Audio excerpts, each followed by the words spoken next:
नमो नमः। अहम अनिल कुमार शुक्ला, व्याख्याता शासकीय higher secondary school Bhagat Singh, Bastar जिलायाः Jagdalpur क्षेत्रे व्याख्याता पदेन पदोस्मि।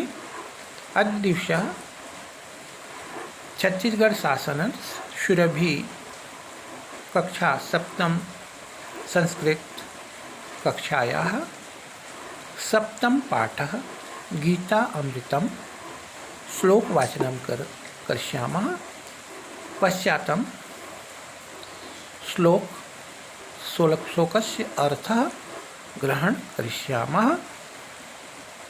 गीता अमृतम। गीता बच्चों हमारे जीवन के का सार का बहुत बड़ा ग्रंथ है। इसमें अच्छे नीति पूर्वक उपदेश भगवान श्री कृष्ण ने महाभारत के समय अर्जुन को दिया और उनका सार, उनके कुछ पद यहाँ पर गीतामृत के रूप में दिया गया है, जिसे हर किसी को जानना चाहिए। ये हमारे भारतीय धर्म का सार स्रोत है और बहुत ज़रूरी है कि हम इसे जानें। इस परिप्रेक्ष्य को आज रखते हुए छत्तीसगढ़ शासन ने इस पाठ को यहाँ रखा है। आइए हम पढ़ते हैं गीता अमृतम।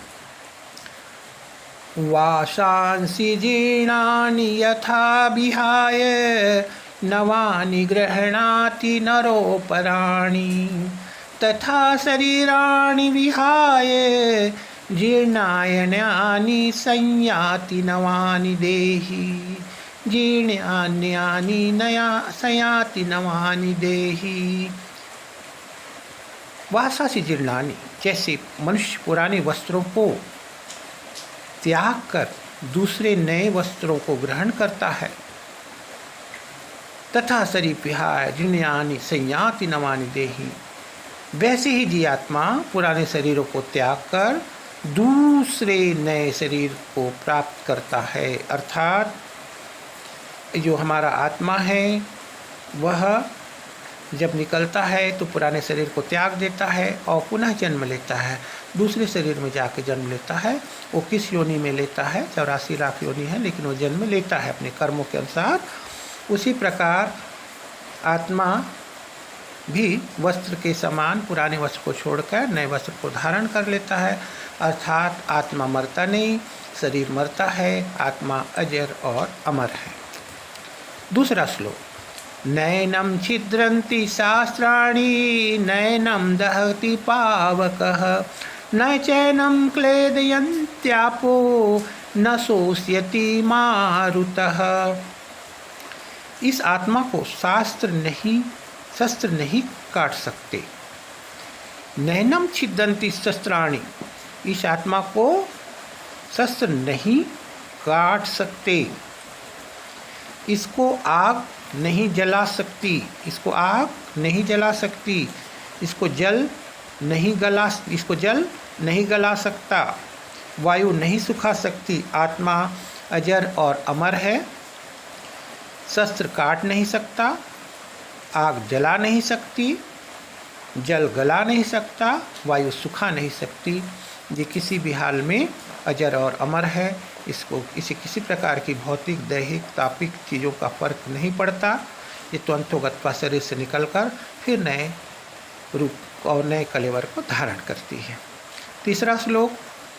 जातस्य हि ध्रुवो मृत्यु ध्रुवं जन्म मृतस्य च तस्माद् परिहार्यार्थ न त्वं शोचितुम् अर्हसि। जातस्य न ध्रुवो मृत्यु ध्रुवम, क्योंकि इस मान्यता के अनुसार जन्मे हुए की मृत्यु निश्चित है और मरे हुए का जन्म निश्चित है।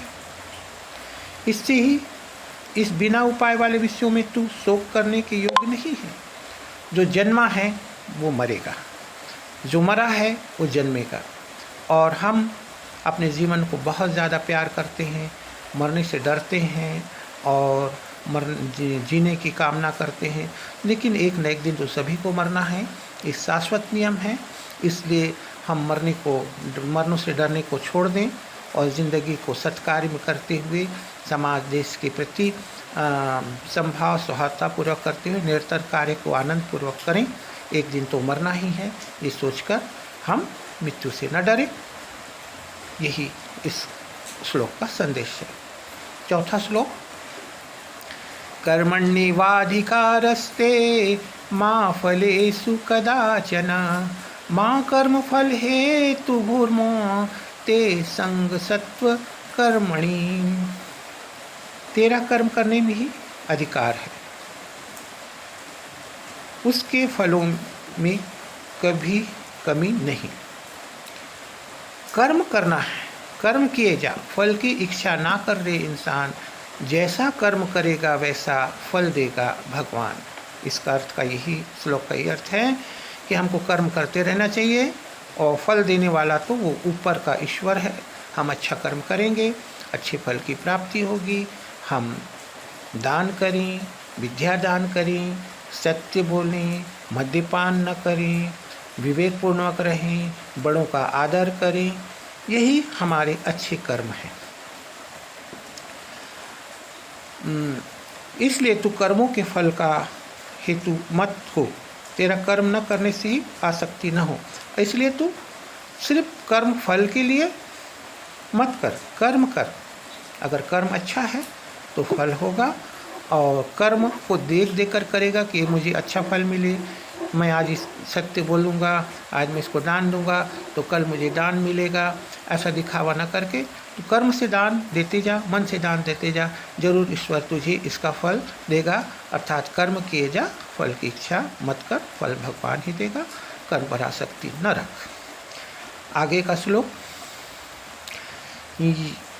यदा यदा हि धर्मस्य ग्लानिर्भवति भारतः अभ्युत्थानम् अधर्मस्य तदात्मनं सृजाम्यहम्।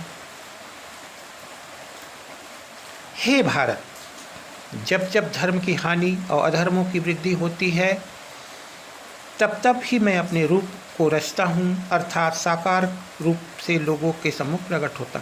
जब जब धर्म की हानि होती है, बहुत ज़्यादा विनाश अधर्म होने लगता है, प्राणियों में मार काट मच जाती है, बहुत पाप बढ़ जाता है, चारों तरफ से त्राही त्राही होने लगता है, अराजकता फैल जाती है, तो ऐसे समय में ईश्वर मानव रूप में आते हैं और जन्म लेते हैं और धर्म का संस्थापना करते हैं, धर्म और नियम का अनुपालन सिखाते हैं, और पुनः धर्म और नियम के अनुसार प्रजा चलने लगती है और पुनः वो अपने शरीर को त्याग देते हैं। इसलिए गीता में कहते हैं कि जब जब धर्म की हानि होती है, अधर्म की वृद्धि होती है, तब तब मैं अपने रूप को रचता हूँ और साकार रूप में लोगों के सामने आता हूँ। आगे देखते हैं श्लोक, परित्राणाय साधूनां विनाशाय च दुष्कृतां सर्वधर्म संस्थापनार्थाय संभवामि युगे युगे। साधु पुरुषों का उद्धार करने के लिए, पाप कर्म करने वाले को विनाश करने के लिए और धर्म की अच्छी तरह से स्थापना करने के लिए मैं युग युग में प्रकट हुआ करता हूँ। तो वो कहते हैं गीता में अर्जुन को भगवान कृष्ण की साधु पुरुषों का उद्धार करने के लिए, जो साधु हैं, जो नेक काम करते हैं, जो समाज को दिशा निर्देश देते हैं, जो सत्य करते हैं, जो नीति के अनुसार चलते हैं, उनकी रक्षा के लिए, उनके उद्धार के लिए मैं जन्म लेता हूँ। और जो पापी हैं, जो धर्मी हैं, जो अराजकता फैला रहे हैं, जो कालाबाजारी कर रहे हैं, जो मार काट कर रहे हैं, जो हिंसा कर रहे हैं, ऐसे लोगों को विनाश के लिए मैं प्रकट होता हूँ और धर्म की अच्छी तरह स्थापना करता हूँ, धर्म का नियम अनुरूप बनाता हूँ, धर्म की इस प्रकार स्थापना करता हूँ कि लोग उसको माने, चलें, उस नियम को अपनाएं, और इसीलिए मैं हर युग में प्रकट होता हूँ। आगे चलें, श्रद्धावलभते ज्ञानम तरस्परम सत्येन्द्रियः ज्ञानम लब्ध्वा परा शांति मयि विरेचनाम दिग्गच्छति धीरेशनाम दिग्गच्छति। जितेंद्रिय साधन परायण और श्रद्धावान मनुष्य ज्ञान को प्राप्त होता है। जो अपने जीव में कंट्रोल कर लेता है, वो साधन और परायण और श्रद्धावान मनुष्य ज्ञान को प्राप्त कर लेता है और धन को प्राप्त होकर वह बिना विलंब को तत्काल ही भगवत प्राप्ति के रूप में परम शांति को प्राप्त हो जाता। अर्थात हमको सिर्फ खाने पर, सिर्फ सुधा का पेट भरने पर ही नहीं, सटरस भोजन पर ही नहीं, खट्टा मीठा चरपरा भोजन चाहिए ऐसा सोचकर हम सिर्फ खाएं और क्षुधा के लिए जिएं। अपने जितेंद्रियों को, अपने कानों को से बुरा ना सुने, अपने मुंह से अच्छा अच्छा सिर्फ खाएं ना, बुरा ना बोलें, अपनी आँखों से गंदगी ना देखें। ये सब अगर इंद्रिय को हम जीत लेते हैं तो हमारा श्रद्धा भगवान में लग जाता है और हम ज्ञान को प्राप्त करते हैं। और ज्ञान को प्राप्त करते हैं तो विलम्ब से ही हमें भगवत की कृपा प्राप्ति होती है और हमको परम शांति मिलता है, अर्थात मन शांत हो जाता है। जैसे मंदिर वगैरह में हम जाते हैं और सारे खाना पीना को भूल के उपवास रखते हैं और मंदिर जाते हैं, मंदिर में दर्शन करते हैं। दर्शन करने के बाद हमें कितनी असम सुकून शांति मिलती है।